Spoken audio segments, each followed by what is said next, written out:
Stop compromising your deal breakers. If they make you feel bad about yourself, goodbye.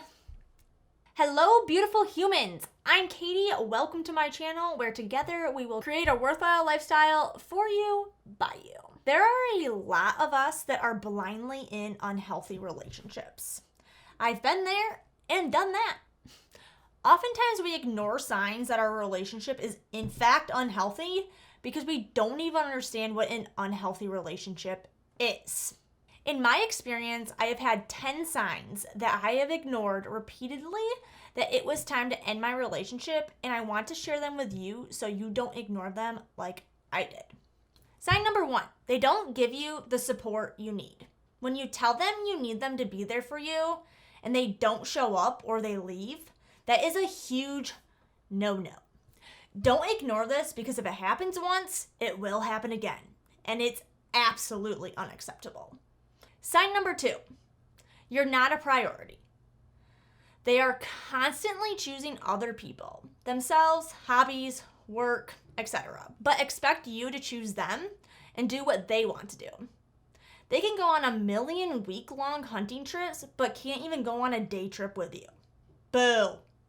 Maybe they won't come to your family events, try things that you want to do, or go see people you want to see. Now, doesn't that seem a bit unfair? I would say yes.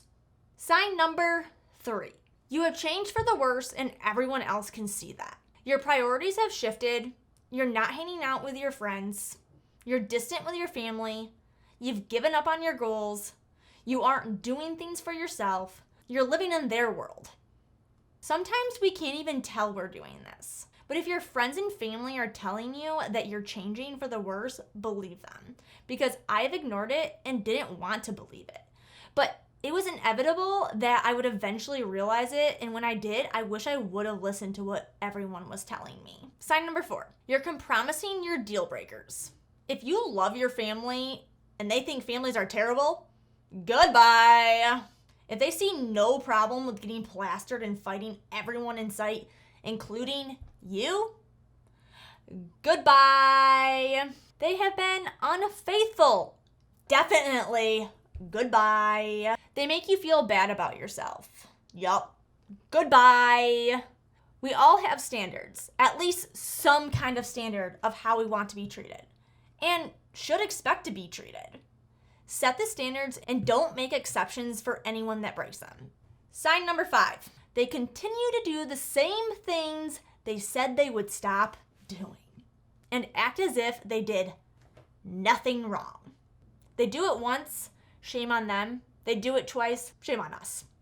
You should not be blatantly disrespected time after time. Sign number 6, you're constantly having to forgive them.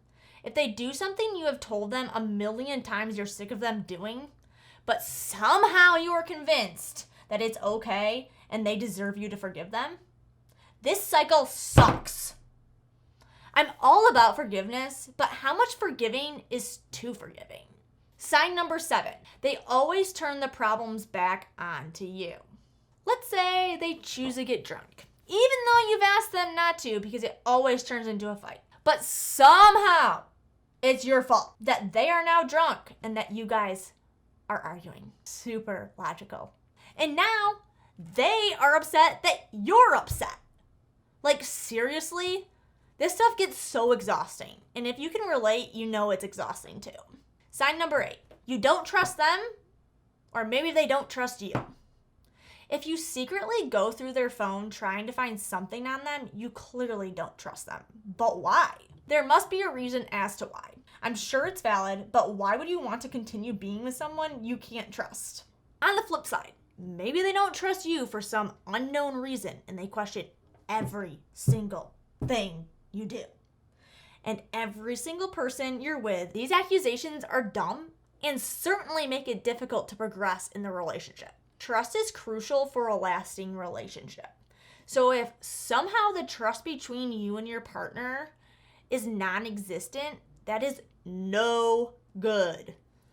Sign number 9. You have different long-term goals. Maybe you want to get married and have a family. but all they can think about is how much they want to hunt, ride their dirt bike, and do all the things they like to do.